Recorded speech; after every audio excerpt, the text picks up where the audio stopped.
Lassiter. The Black Dagger Brotherhood Series, Book 21. By J.R. Ward. Chapter 1. 11287 Gordon Memorial Parkway, Caldwell, New York.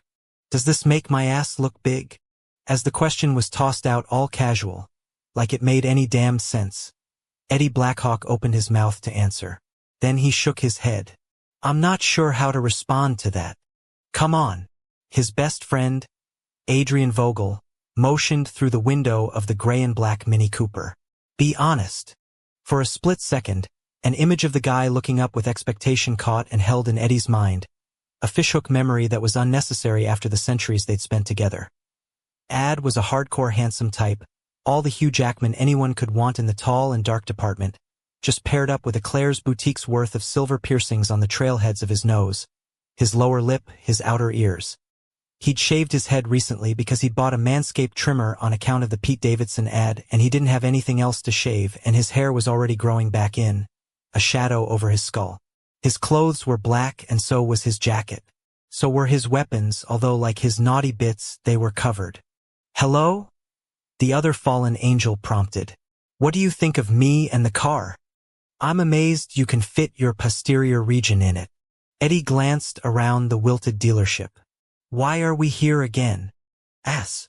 Adrian got out, his heavily muscled body expanding to its customary height and width like it was reinflating after a vacuum packing. You can curse, you know. It's not going to kill you. Considering they were both immortals, the subject of what could unalive them was Muda's was any practical opinion about this shoebox-sized toy that was being marketed as roadworthy. And while Eddie glanced around for what felt like the 100th time, he would have appreciated an answer to his own question. What the hell were they doing in this place? Between the fake wood paneling, the faded pictures of 80s-era cars going all airborne around tight turns, and the for-sale stock that looked like candidates for parts harvesting, he felt like they'd been sucked back 4 decades and Kate Bush should be piped in as a new release, not as a throwback soundtrack on Netflix. Then again, they'd made their deal with God, hadn't they? And with all the progress they hadn't been making over the last 3 years on their mission, why not end up here? It was no more directed or random than any other place in Caldwell. Hi, a quiet voice said. Can I answer some questions about the Mini for you? Eddie's eyes shifted over and then had to move down, way down. The brunette woman who had approached was barely over 5 feet tall, and given her air of exhaustion, he guessed her age was anywhere between 25 and 40. Like the other salespeople, she was wearing a gold plaid suit jacket over her slacks. But the thing was a tent on her, to the point where she'd rolled up the sleeves. I think we're good, Eddie murmured. Thanks, though. She reached up and tapped the safety pin that was holding the right side of her glasses together as if she were worried that, like the screw it replaced, the thing was going to fail on her. Well, if you need anything, I got this, Steph. A man with a porn mustache, a full plaid suit, not just the jacket, and a hockey player elbow pushed her out of the way. Bud James, how we doing? I'm the owner, you've seen me on TV. A proud finger swung around to a life-sized cutout of himself, which had clearly been slimmed down with filters. That's me, your buddy in the car business. Nice suit, right? Great car, right? Let's take it for a test drive. Eddie tilted to the side. The woman who'd been moved out of the way was backing off, her soft-soled shoes squeaking on the scuffed blue and white floor tile. As she tugged at her jacket, she took a deep breath and faced away across the showroom's collection of buffed-up beaters. Another couple was coming through the door, and she hitched her shoulders before intercepting them. How we doin'? Bud James put his face in Eddie's. So how about a test drive? Ad, who'd been circling the Mini like he wanted to date it, came over, and for a split second you had to wonder whether Bud was going to have a problem with all the goth. Nah, Bud didn't seem to mind. Then again, the guy would probably sell cars to a demon if they had the cash or credit. No reason to test drive, I'll take it. Bud smiled like a billboard and called over his shoulder, Ring the bell, Mabel. As an elderly woman with bright blue eyeshadow creaked to her feet at the front desk and started clanging like her life depended on it. 2 other plaid-clad Bud Club salesmen pumped their fists. Let's go do your paperwork, Bud said as he smacked a hand on Ad's shoulder. Have to say, when I saw you coming, I figured you'd be going for the charger over there. Eddie glanced over at the blacked-out, block-fronted fists worth of steel, glass, and tires. That's a nice car. We'll sell it to you, how about that? When Bud went to pull the crap on Eddie, the fallen angel narrowed his eyes and the man froze in the half-slap position and backed off. I see you're a reserved man. I respect that, I totally respect that, yup. Come on. Ad went jazz hands in excitement. Then he hopped and skipped into Bud's office, looking like the Grim Reaper on a sugar high. As a ripple of warning tickled Eddie's instincts for no good reason, he looked across at the saleswoman.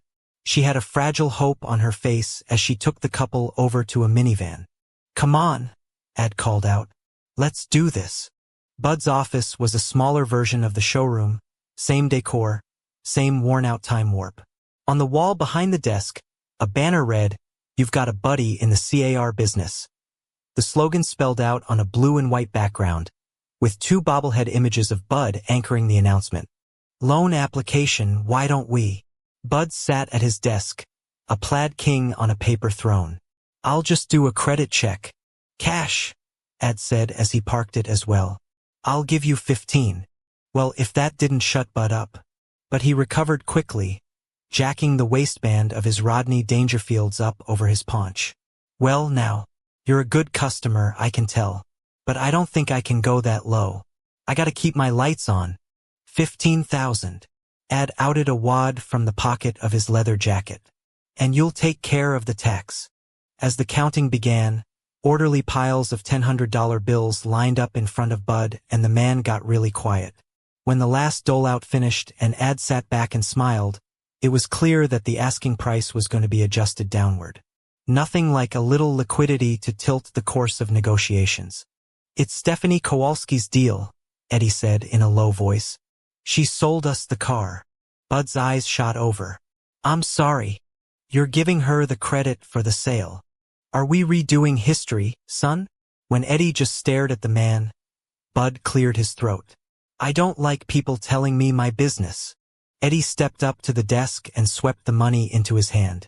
Come on, Adrian. CarMax has 50 of these online. Now, hold on there. Bud jumped to his feet. Let's not be rash. Call Stephanie in. Tell her the good news and I'll give you the cash. When Bud looked at Ad, as if he expected some backup, the fallen angel just shrugged. What my boy says. Bud muttered under his breath as he went to the open door and leaned around the jam. Steph, get in here. 20 minutes later, Adrian was having his picture taken standing between real Bud and cutout Bud. The Mini Cooper was out front in the open air, and Eddie was holding the key while petting the Charger's hood. As he tried on for size what it would be like to get behind the muscle car's wheel and drive off, he eyed the plate glass window that ran down the facade of the showroom. He imagined that the shower of shards would fall like diamonds, gleaming and sparkling as they hit the checkerboard floor and scattered in their liberation. Well, you get your friend to come on back for that Charger, Bud exclaimed as he clapped his hands. Mabel over there needs her exercise, don'tcha, Mabel? Over at her desk, Mabel nodded and pumped an elderly grip like she was honking the horn of a mobility scooter. Bud leaned in and lowered his voice. She's an important member of the team. For sure, Ad said as he stuck his palm out. Thanks, Bud. No, thank you. Adrian started for the door like he was a politician, raising a wave to the plaid salesman, nodding at Mabel, pounding his pec and flashing the peace sign to an oil-smudged mechanic in the corner. Eddie just walked out the side door and shook his head at the Mini Cooper. The thing had tires the size of bagels and a back hatch with all the room of a carry-on bag. Thank you so much. Eddie glanced over his shoulder.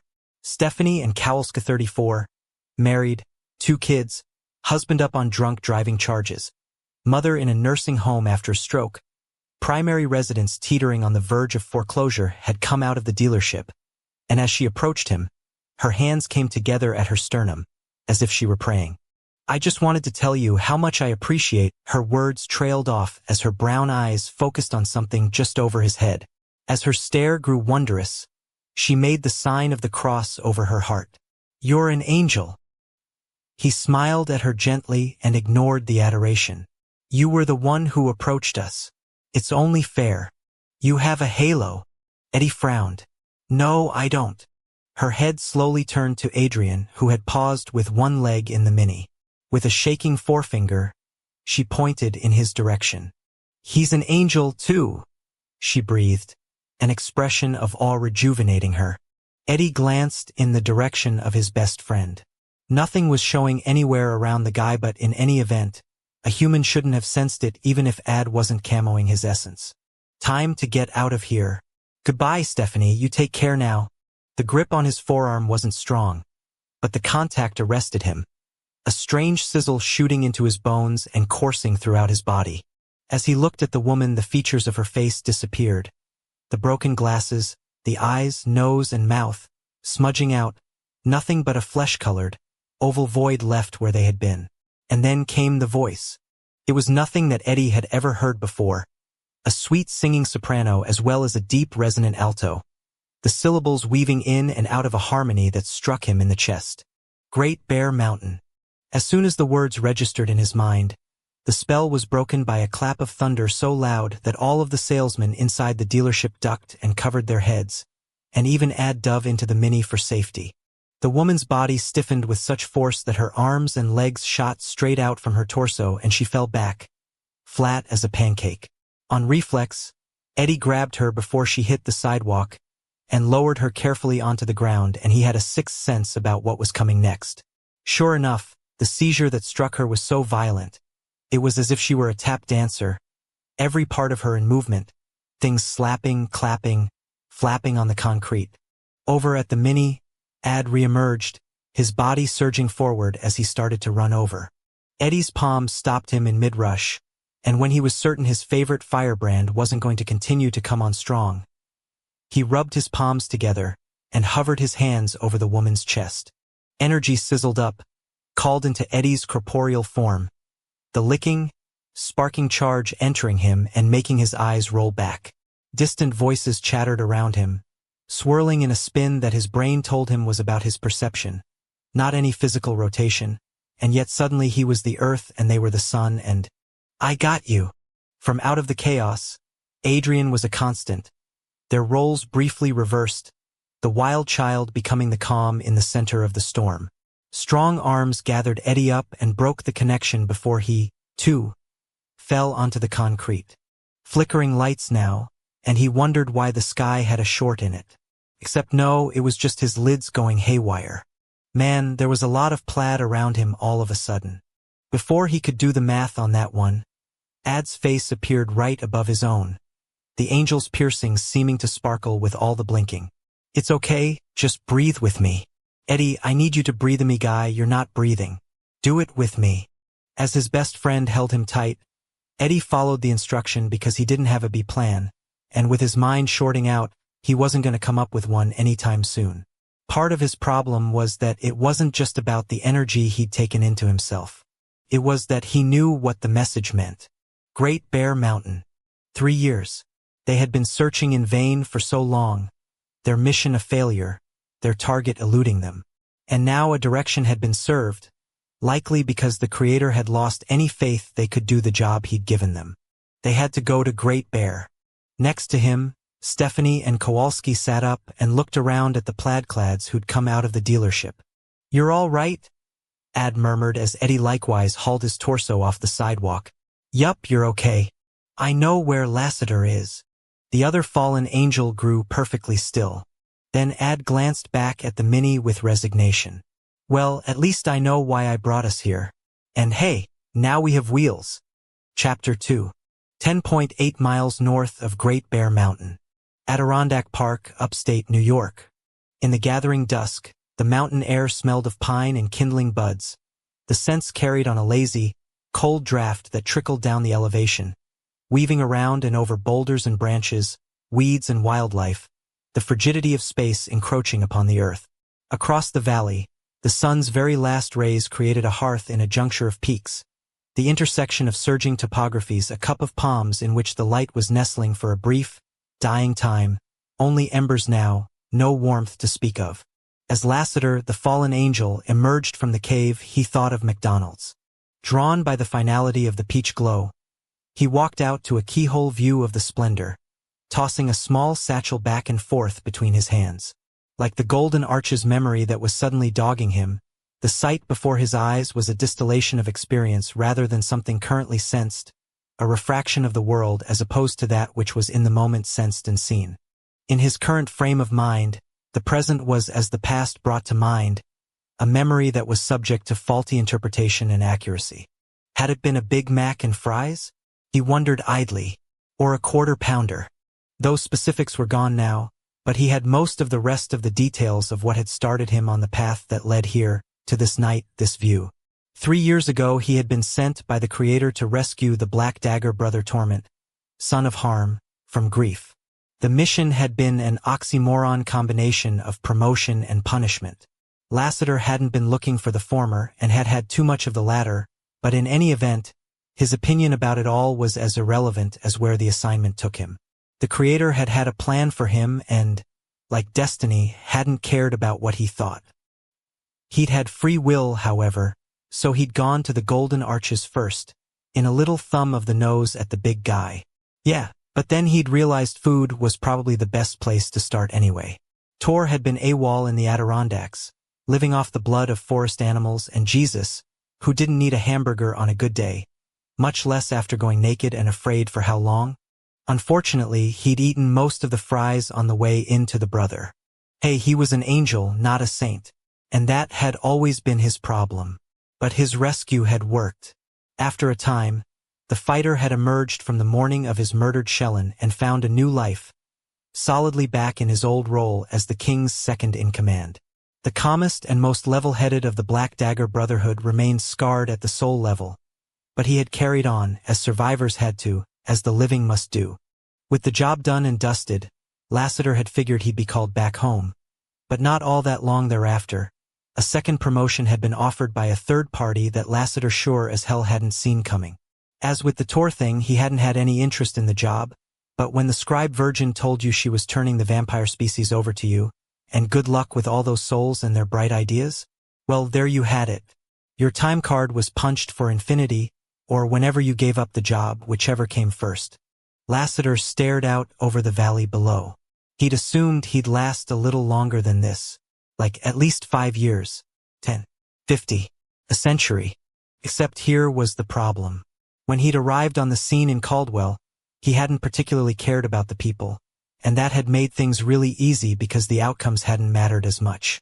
Besides, the TV had been good, and he'd enjoyed a non-lucrative but highly satisfying side hustle of irritating the ever-living shit out of Vishouse, son of the bloodletter.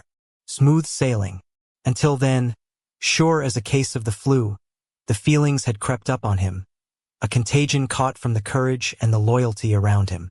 Before he knew it, he'd started to worry about the vampires in that old stone mansion.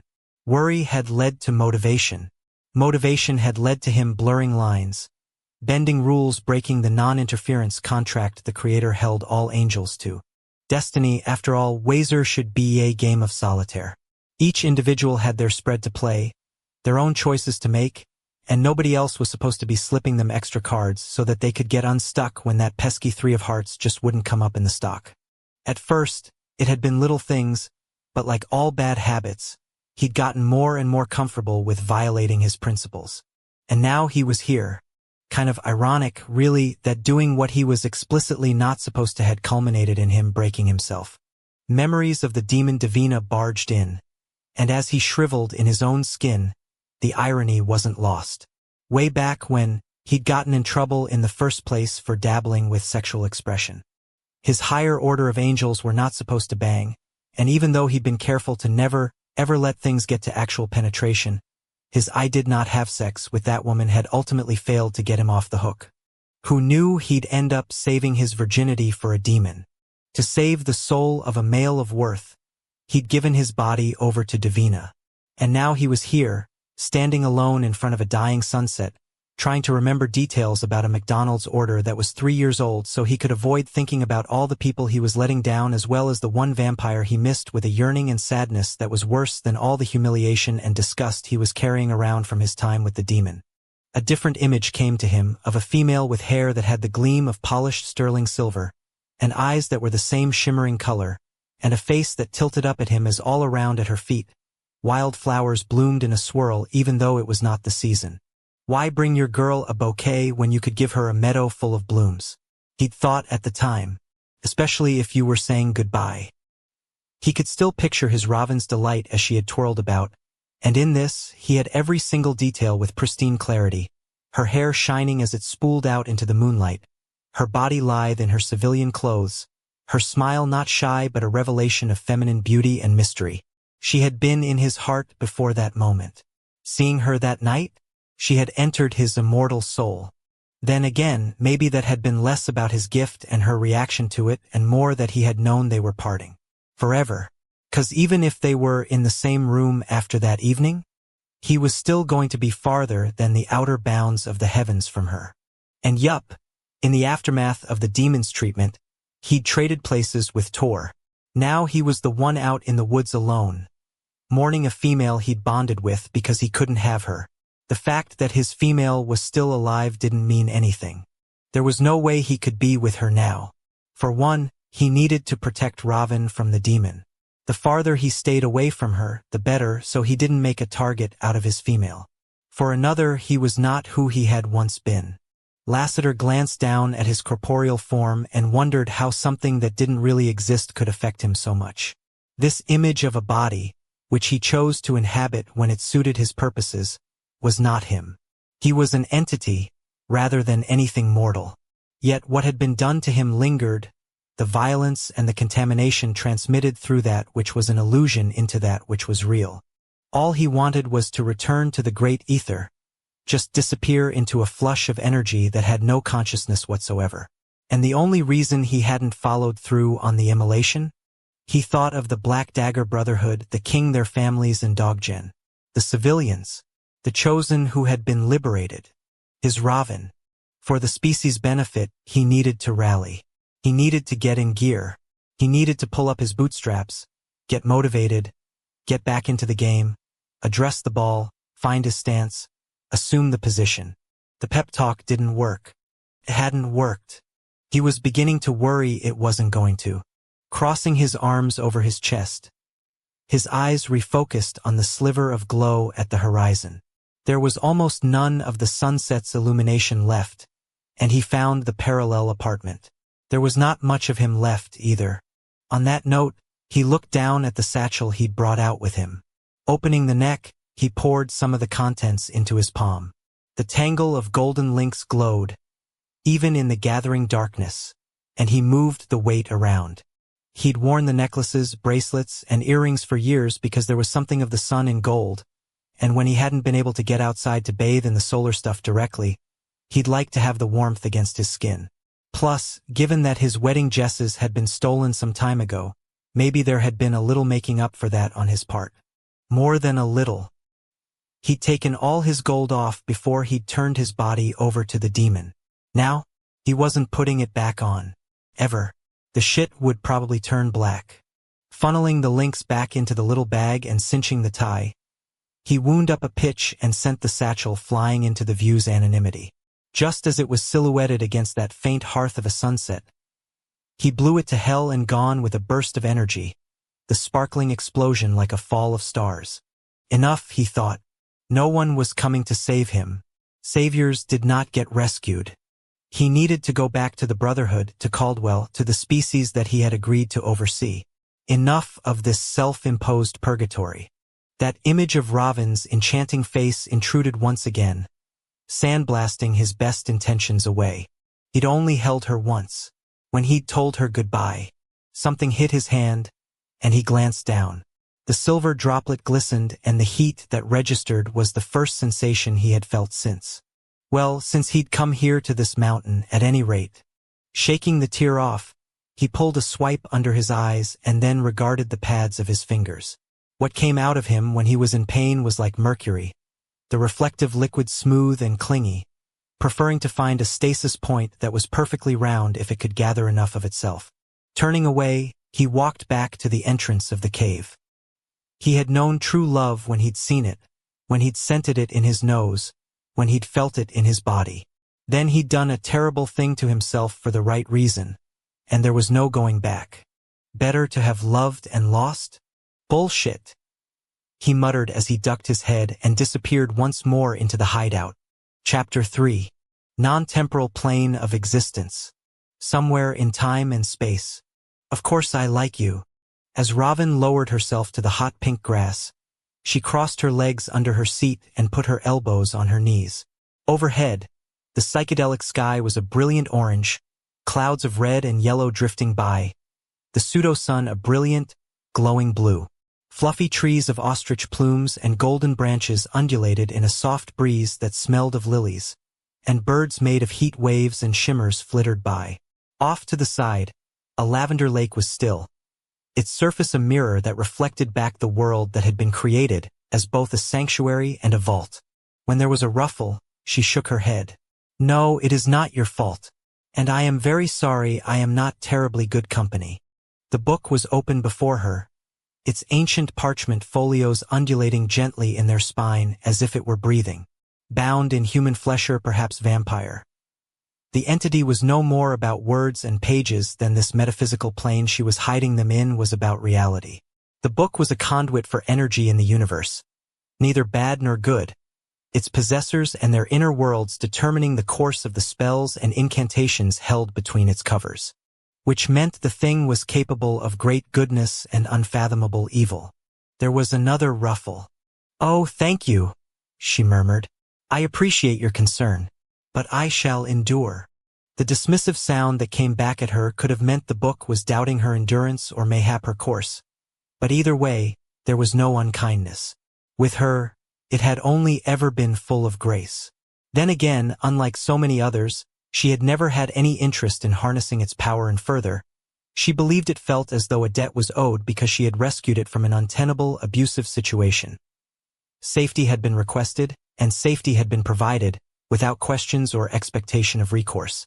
Knowing how the poor thing had been used, she could understand why removal from the demon Divina's sphere of influence had been sought. Fast flipping now, as if the pages were a spinning wheel that went round and round. No beginning, no end. Please don't, she whispered in defeat. Yet it would not listen to her. Closing her eyes, tension taloned up her spine and dug into the nape of her neck, and on reflex, she tugged at the sweater that clothed her and switched the arrangement of her legs in the jeans she wore. Neither eased the tension. And when things stilled, she did not want to look because she knew what she would see. She opened her lids anyway, and there he was. As if the book had become a window, she saw through the interior of its contours a male who was never far from her thoughts. Lassiter, the fallen angel, was iridescent-eyed and blonde and black-haired. His face constructed of powerful angles and balanced by an intelligence that, having watched him in a crowd once, she believed he kept well hidden under a drape of humor. Oh, Lassiter! Then she cleared her throat. Why ever do you keep showing him unto me? The pages fluttered, as if it were attempting to point at something. Yes, I know he's the one. Therein lies my sadness. More fluttering and then a couple of slaps. I wish I spoke folio, I truly do. There was a heave of pages, a sigh of papier as if she were being deliberately obtuse. And if your commiseration with my mourning is the way you're trying to repay me, much flipping the now, the sound like it was applauding. It is? Well, that is very sweet. She brushed its pages with a soft touch. And I understand that you are grateful for this respite here, but I am happy to be of service to you. I know what it is like to be used for one's gifts and in ways that harm. My own commiseration with your situation is the purpose for the security I offer. A wedge of pages puckered up and blew a kiss. Robin smiled. Yes, we are kin, are we not? Looking out over the landscape, she toyed with changing it once again, shifting the colors and the arrangement of flora, mayhap turning the lake into a waterfall, perhaps creating an unnecessary, but attractive, shelter. Lassiter bid me farewell, however, she heard herself say. Even if I went to seek him out, he wouldn't hear me in that fashion. He departed from Meand, he is probably correct. What would I have to offer him? Flipping again, as if in disagreement. And then the wheel started up once more, an infinite number of folios flashing by until there was an abrupt stop and the book bumped itself closer to her. Words she could not translate choked both of the pages, the text in orderly lines. All at once, the letters began to quiver within their alignment,